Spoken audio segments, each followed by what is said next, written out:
টাকা দিয়েও হজে যেতে না পারার যন্ত্রণা কাউকে কাঁদতে হয়নি। হজ ক্যাম্প কিংবা বিমানবন্দরে কোনো হাজিকে প্রতিবাদ বিক্ষোভ করতে হয়নি।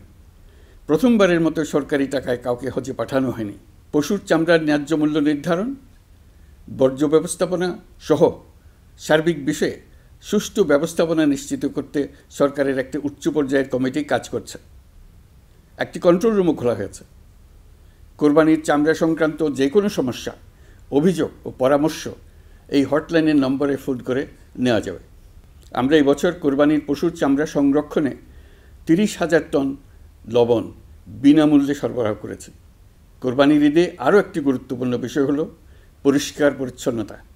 আমি দেশবাসীর প্রতি আকুল আহ্বান জানাই, আপনারা সকলে পরিবেশ পরিচ্ছন্ন রাখতে সমবেতভাবে এগিয়ে আসবেন। বিশেষ করে তরুণ তরুণীদেরকে এই বিষয়ে দৃষ্টি আকর্ষণ করছি। এবছর যারা হজ ব্রত পালন করছেন তাদের প্রত্যেককে জানাচ্ছি আন্তরিক শুভেচ্ছা ও অভিনন্দন। মহান রব্বুল আলমিনের অশেষ মেহেরবানিতে, আপনাদের দোয়ায় এবং সংশ্লিষ্ট সবার সর্বোচ্চ আন্তরিকতা ও পেশাদারিত্বের ফলে এবছর আমাদের হজ ব্যবস্থাপনায় সাফল্য এসছে। প্রথমবারের মতো সরকারি ব্যবস্থাপনায় লাব্বায়েক অ্যাপের মাধ্যমে হজের সার্বিক ব্যবস্থাপনা ও সেবা নিশ্চিত করা হচ্ছে। এখন পর্যন্ত হজ ব্যবস্থাপনায় কোনো অনিয়মের খবর আসেনি।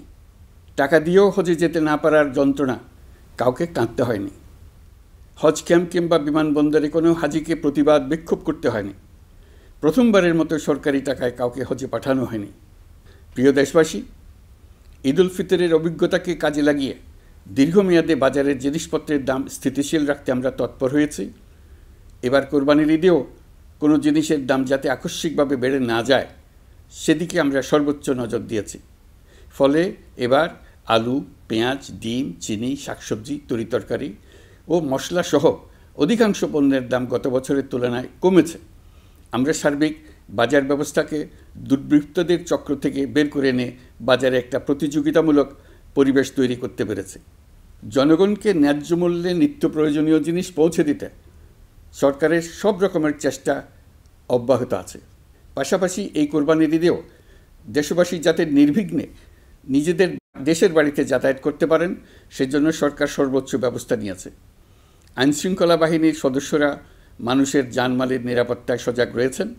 ঈদের ছুটির মধ্যেও বিপুল সংখ্যক কর্মকর্তা কর্মচারী এবং পুলিশ ও সেনাবাহিনীর সদস্যরা অক্লান্ত পরিশ্রম করছেন। আমি তাদের প্রতি আন্তরিক কৃতজ্ঞতা জানাচ্ছি। শুধু ঈদের সময় নয়, আগামী দিনে কখনোই বাস, রেল ও বিমান যাত্রায় কোনো ধরনের অনিয়ম যাতে না হয় সেজন্য সরকার একটি কেন্দ্রীয় অনলাইন টিকেটিং প্ল্যাটফর্ম করতে যাচ্ছে, যেখানে এই একই প্ল্যাটফর্ম থেকেই যাত্রীরা খুব সহজেই বাস, ট্রেন ও ফ্লাইটের টিকিট ক্রয় করতে পারবেন। একই রকমভাবে সব ধরনের সরকারি সেবা যাতে জনগণের দোরগোড়ায় পৌঁছে যায় সেজন্য নাগরিক সেবা বাংলাদেশ এই নামে একটি সেন্টার পরিচালিত হচ্ছে। দেশের সর্বত্র শহরে, হাটে বাজারে তরুণ তরুণীদের মাধ্যমে বেসরকারি ব্যবস্থাপনায় সার্ভিস সেন্টার স্থাপনের কাজ শুরু করেছে। এটি ঢাকা শহরে কয়েকটি সেবাকেন্দ্রের মাধ্যমে শুরু হয়েছে। প্রশিক্ষণপ্রাপ্ত স্থানীয় তরুণ উদ্যোক্তারা নাগরিক সেবাকেন্দ্র থেকে সাধারণ নাগরিকদের এনআইডি, পাসপোর্ট, লাইসেন্স, পুলিশের কাছে জিডি করা, কর ফাইলিং করা সহ বিভিন্ন সরকারি ডিজিটাল সেবা দেবেন। এর ফলে দালাল চক্রের খপ্পর থেকে মুক্তি পাওয়া যাবে।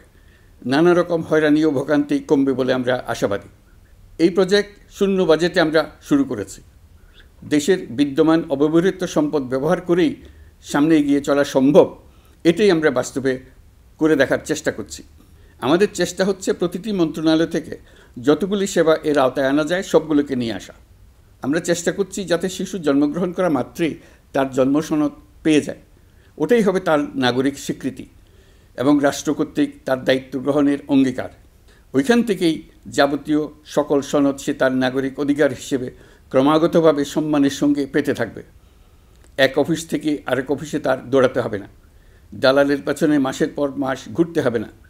বিদেশ সফরে গেলে সেখানকার প্রবাসী বাংলাদেশিরা প্রায় আমাদেরকে সরকারি সেবা পেতে নানা রকম দুর্ভোগের কথা জানান। প্রবাসীদের জন্য বিদেশে তাদের নিজ নিজ শহরে আমরা বেসরকারি উদ্যোগে পরিচালিত নাগরিক সেবা কেন্দ্র স্থাপনের উদ্যোগ নিচ্ছি। সেখান থেকে তারা পাসপোর্ট নবায়ন, জাতীয় পরিচয়পত্র ইত্যাদি সংগ্রহ করতে পারবেন।